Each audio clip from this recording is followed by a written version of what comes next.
Have you ever came up with a great idea or a great something another and said, I'm going to do this? I remember when I was just a little boy, my mom made these cakes. They were about this big around, and she put glaze on them. And I walked into the kitchen and I said, Mom, wouldn't it be neat if you punched a hole in those and made them look like a tire, and then you could also eat the middle, but they were like a round tire? She said, you mean like what? And I said, well, somebody needs to do that. And lo and behold, somebody made donuts. Now, if you believe that story, I've got some swampland down in Florida that I need to see. But things like that, I've thought million things, and then lo and behold, somebody will do it. We've all done that. It's frustrating, isn't it? And I'm sure in Jerusalem, before that wall was built, and we're going to get the wall built today. We're going to get it built. It's taken us about as long as it took Nehemiah, I think. But I am sure there's some Jewish guy sitting around looking at all the rubble going, we need to get that wall built. I think I could do this. If I just had the right tools, if I just had the right man, if I just had the right people, I could get that wall built. And he sits around. Nehemiah shows up. And we know the rest of the story. And I'm sure that Joe Jew guy that's sitting over there saying, I could have done that. But he didn't do it. I've been there before. Why didn't he do it? Same reason that we don't do it. He just didn't do it. And so, as we have progressed and we've seen certain things, the one thing that I have thought about this week in the wall and getting it built in 52 days, think about it. There's only one reason that wall could be built in 52 days, and we know the reason. And we're going to talk about that toward the end of the sermon today. And it's going to be short today. Just like the short person's wife. It's going to be short and sweet. But here's what we have understood. All of this happened because of a great amount of faith that Nehemiah had and Ezra had and all of the people that were building that wall had in what they called their God, which is also our God. This little statement here from 2 Timothy chapter 1, verse 7. It came to my mind this week as I'm thinking about that wall that God did not give us a spirit of fear and timidity, but of power, love, and self-control. That fits Nehemiah. That's who Nehemiah was. He was that person that had that power. He had self-control. We're going to learn about that today as well, but he had those things. So what have we learned so far? We've learned that Nehemiah prayed to God. Oh God, let your ear be attentive to the prayer of your servant and to the prayer of your servants who delighted in revering your name. Give your servants success today. And we know that happened. That prayer was answered. So we pray specifically. But here's what we've learned so far. One, in order to get things done, you have to have a concern. And a concern is different from apathy. It's the opposite.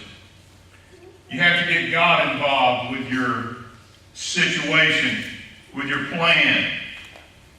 Because we understand that God hears those plans. You have to be specific. There's scripture that says, ask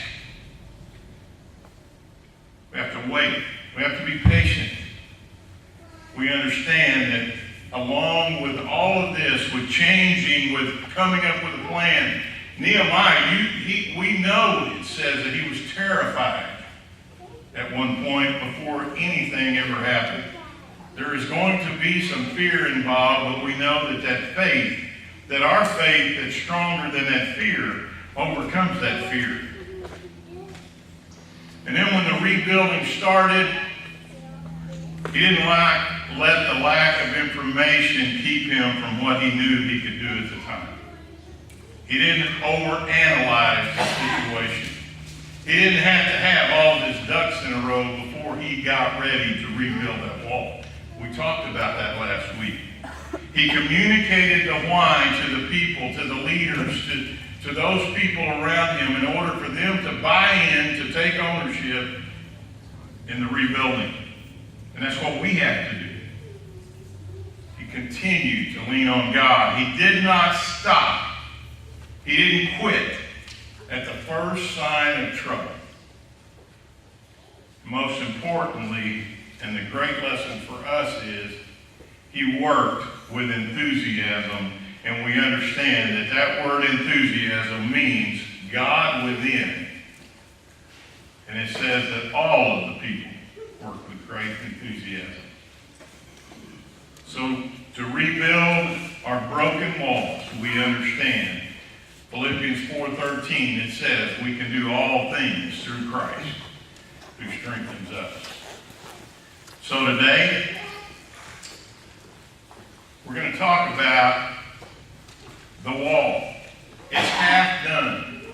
Now, if you look up here at that picture, I don't know if you can actually tell exactly what that is. I want you to look at that a little bit.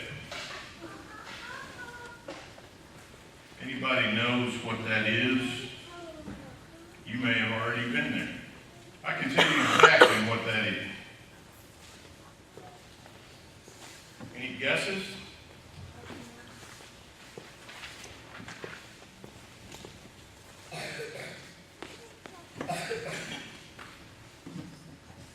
The underground train system, planned and half built for Cincinnati and Ohio during the 1920s, was a casualty of the Great Depression. Today you can visit the unused tunnels to witness what has been described as one of the city's biggest embarrassments. It was a subway system that was started in the 1920s that was half done, that was never finished, and it was called one of the great embarrassments for the city of Cincinnati. It's still there. Now, let's think about that a minute. We have the wall that's half done. We talked about this last week a little bit. It's something that's half done is not done. But what if Nehemiah had decided that Sanballat was more than he could handle, that everything that was going on around him was more than he could handle, that the bricks were too heavy and he was getting tired? I'm just going to quit. What a great embarrassment that would have been, not only to the Jewish people who were already in a state of fear because they didn't have a wall around them, but now they have a wall that's half built and their leader says, we're not going to do anything. I'm leaving. I'm going back to my nice job with the king, and we're not going to finish this wall. Would that not have been a great embarrassment? But who would it have been? Do all things give God the glory?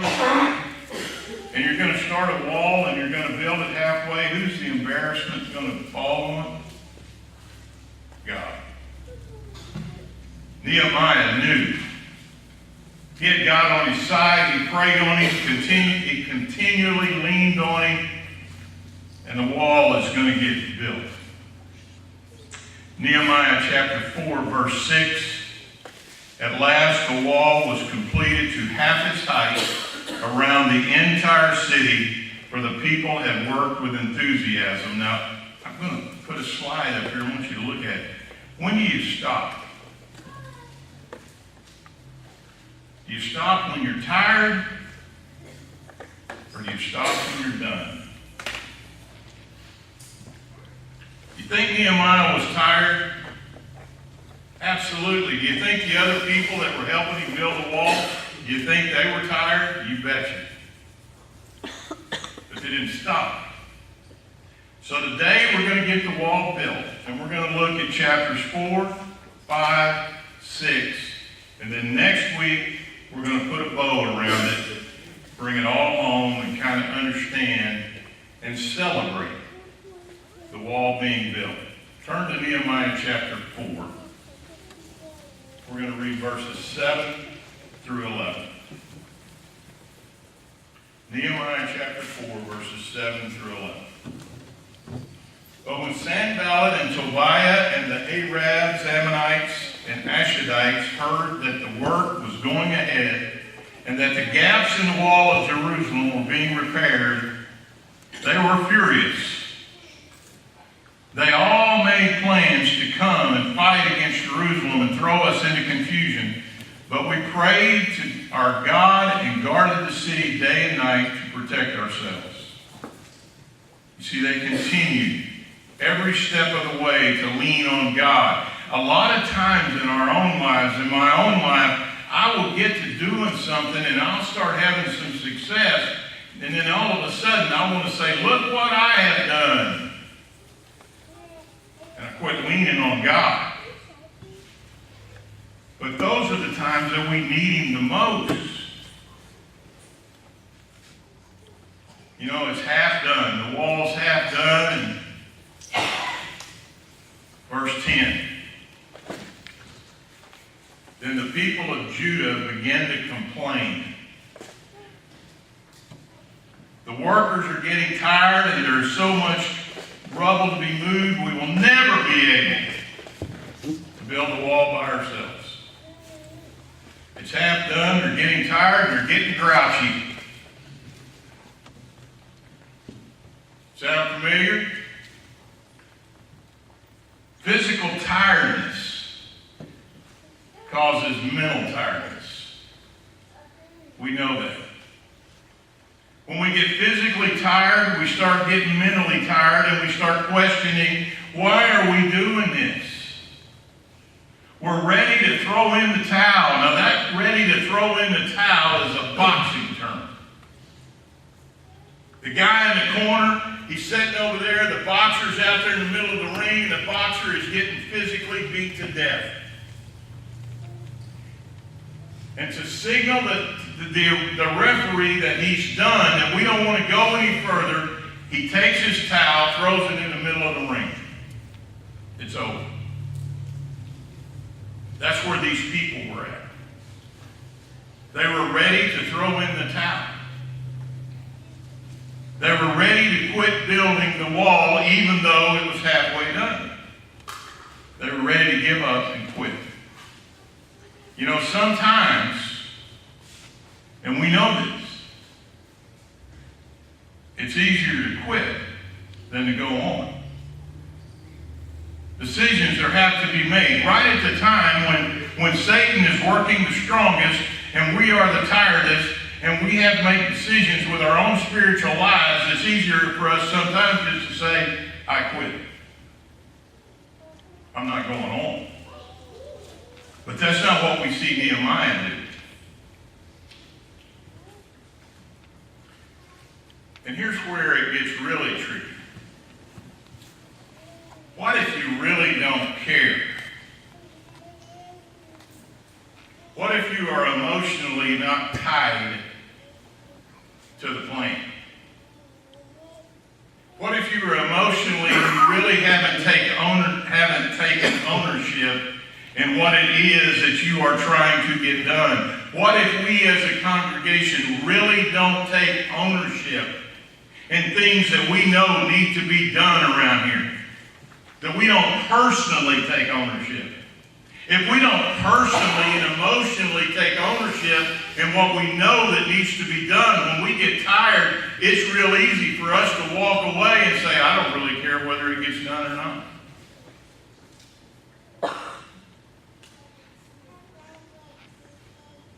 If motivationally dissatisfied, we will quit when we get tired.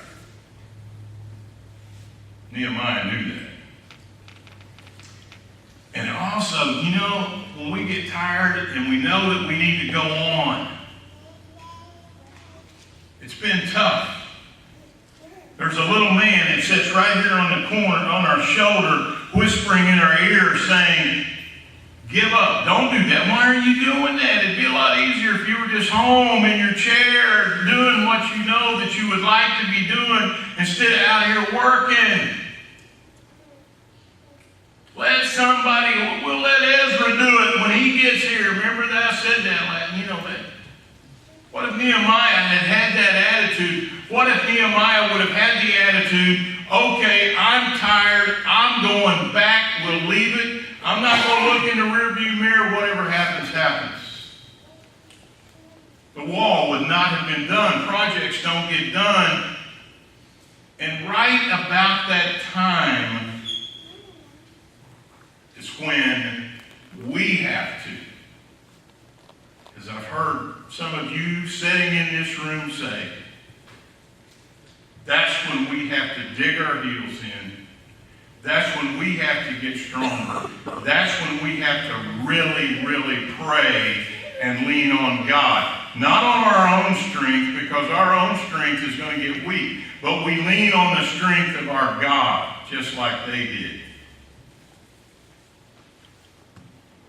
Turn to look at verses 13 through 23. So they're tired. They're starting to get a little grouchy. So here's what Nehemiah did. So I placed armed guards behind the lowest parts of the wall in the exposed areas. I stationed people to stand guard by families armed with swords, spears, and bows. Then I looked over the situation. Remember that verse, 2 Timothy 1:7? God does not give us a spirit of fear and timidity, but he gives us one of power, love, and self-control. The self-control is playing into play here because Nehemiah is looking over the situation. He's using some self-discipline here to do what's right. I called together the nobles and the rest of the people and said to them, don't be afraid of the enemy. Remember the Lord who is great and glorious, and fight for your brothers and your sons, your daughters, your wives, and your homes.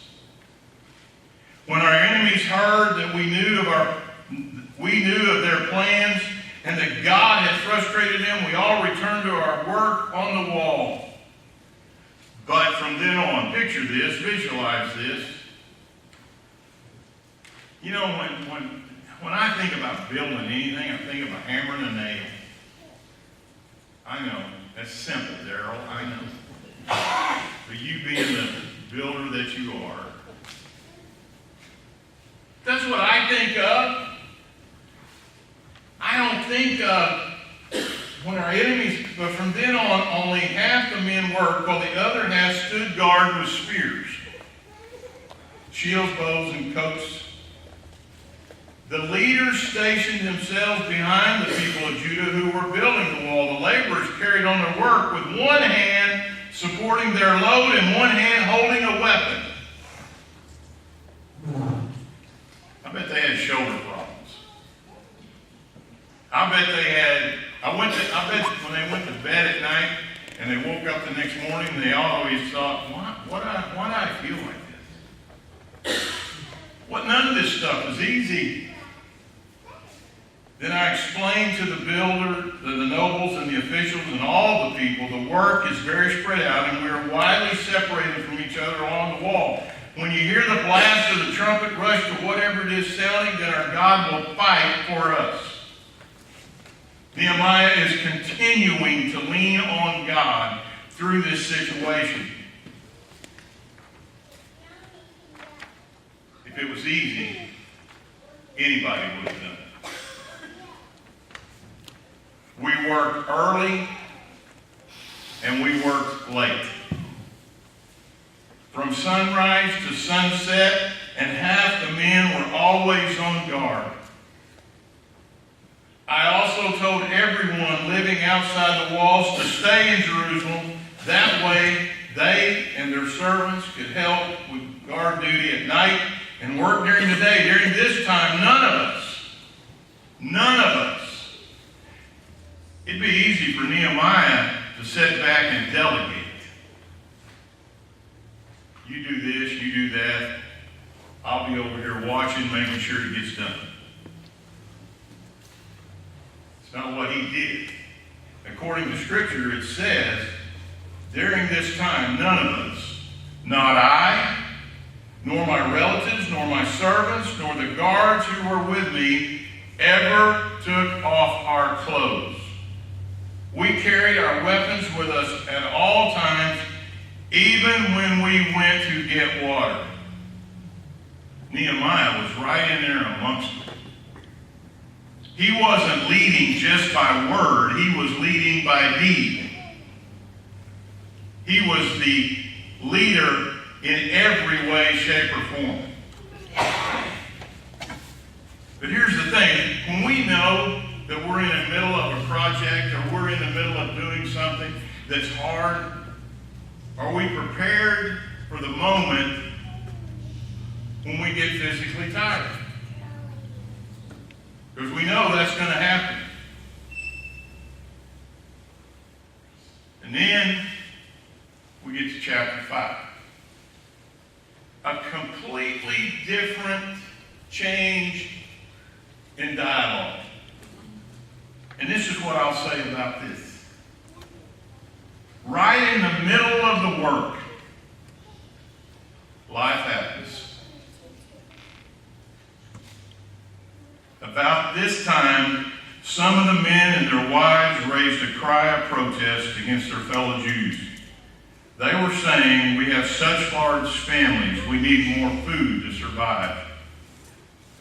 Others said, we have mortgaged our fields, vineyards, and homes to get food during the famine. Others said we have had to borrow money on our fields and vineyards just to pay our taxes. We belong to the same family as those who are wealthy, and our children are just like theirs, yet we must sell our children into slavery just to get enough money to live. We have already sold some of our daughters, and we were helpless to do anything about it, for our fields and vineyards are already mortgaged to others. Right in the middle of building this wall, they were having financial problems.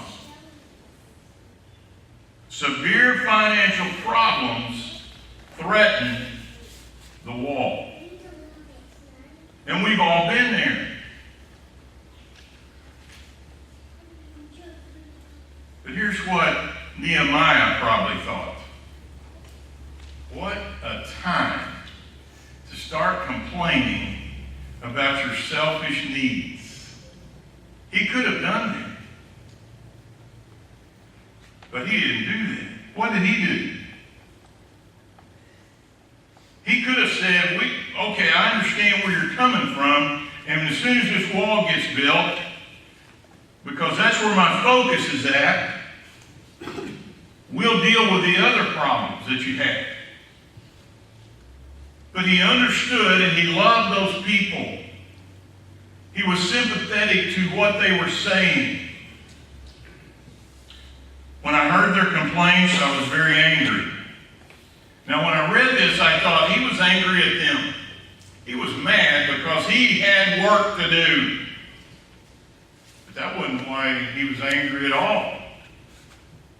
He understood that what they were saying was true. He was angry at the leadership and what they had been doing with the money and with the taxes and all that. After thinking it over, one thing I realized about Nehemiah that I need to learn from. He's not impulsive.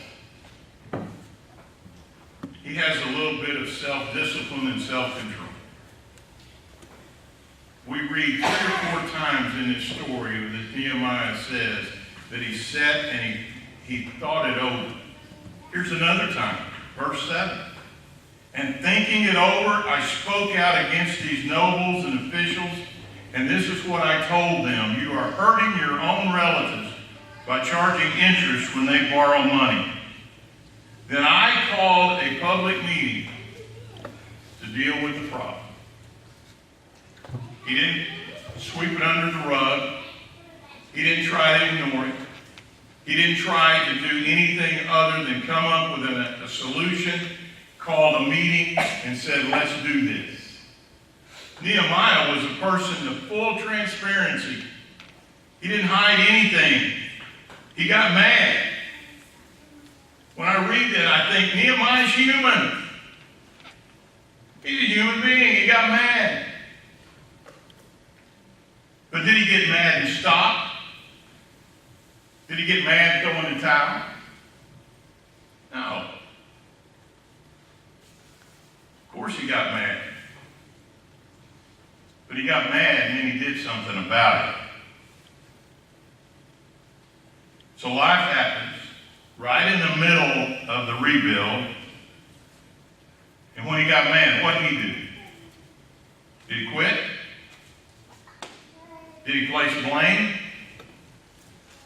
Did he start complaining about how he did he say, you figure it out? No. Verse 9. Walk in the fear of God. It all comes back to his God. Chapter 5, verse 19. He asked God to remember him and bless him. A complete sign of dependence that he had on God. And then finally, with the financial crisis solved, chapter 6, verses 1 through 9, the narrative of the book returns to the building of the wall. And we understand, it starts in verse 6, or in chapter 6, when it says, so Sanballat and Geshem sent a message asking me to meet them at one of the villages in the plain of Ono. And I'm sure that when Nehemiah read that, his first reply was, oh no. And they said yes. Why Ono? Because Ono was west of Jerusalem, kind of in an isolated area that was unprotected. And Nehemiah knew what they had up their sleeve. But he also knew that he had work to do. And 4 times that letter is sent, and 4 times he says, I don't have time for you. He didn't let distractions get in the way. He also didn't let rumors get in the way. He didn't let things that were being said about him slowing down and get away from the focus of rebuilding that wall. But he didn't depend on his own strength. He depended on God. Verse 9, chapter 6, they were all trying to frighten us, thinking their hands will get too weak for the work, and it will not be completed. But I prayed, now strengthen my hands. One thing we know for sure, that when we start and we get close to finishing the task, Satan will do whatever he can, whatever is necessary to distract us, to derail us, to get us to quit. But the last phrase is what we need to hear and what we need to apply. When it says that we need to work with even greater enthusiasm, greater determination.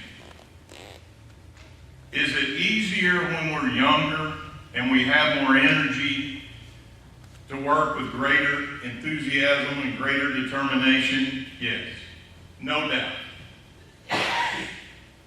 But because of our age, does that give us an excuse to say, I'm just not going to do anything anymore? It's not what Nehemiah, it's not what we see in Nehemiah. Because we know, we understand. So the wall was finished. Just 52 days after it had begun.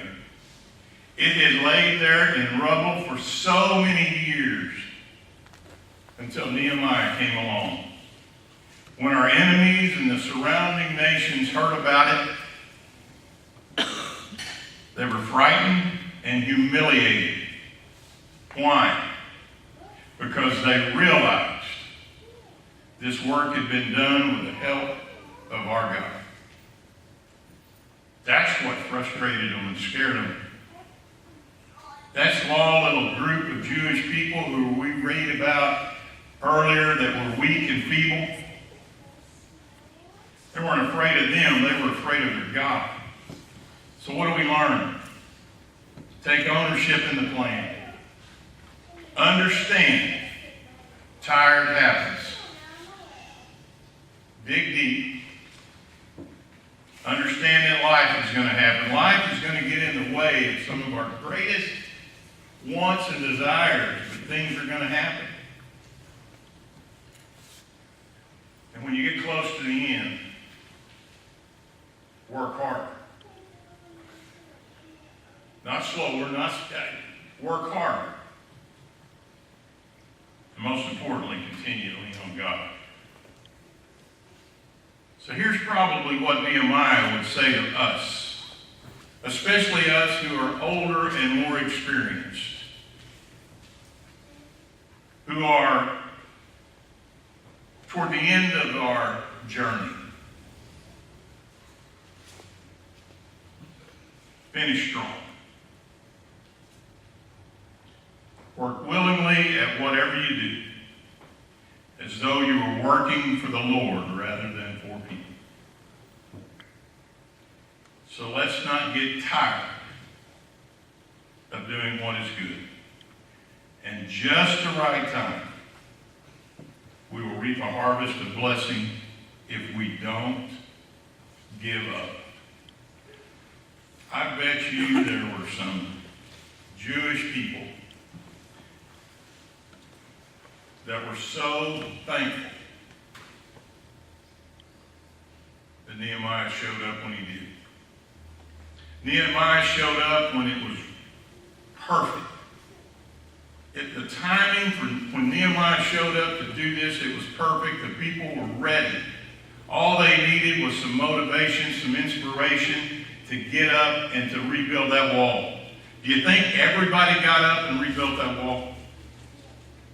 No. And I'm sure there were some that looked around and said, you put too much mortar over there. That one's crooked. But they weren't distracted. They weren't. They were thankful. Thankful that Nehemiah showed up when he did. And most importantly, they were thankful that their God showed up when he did. Why was the timing perfect? God made it perfect. That's what we need to understand in our life. Maybe the time right now is perfect for you to rebuild the walls, to rededicate your life, to do the things that you know that you need to do, not to grow weak, weary, and tired, but to get stronger, to dig deep and understand the time is now. It's perfect. Think about that as we stand and as we sing. All things are ready. Come to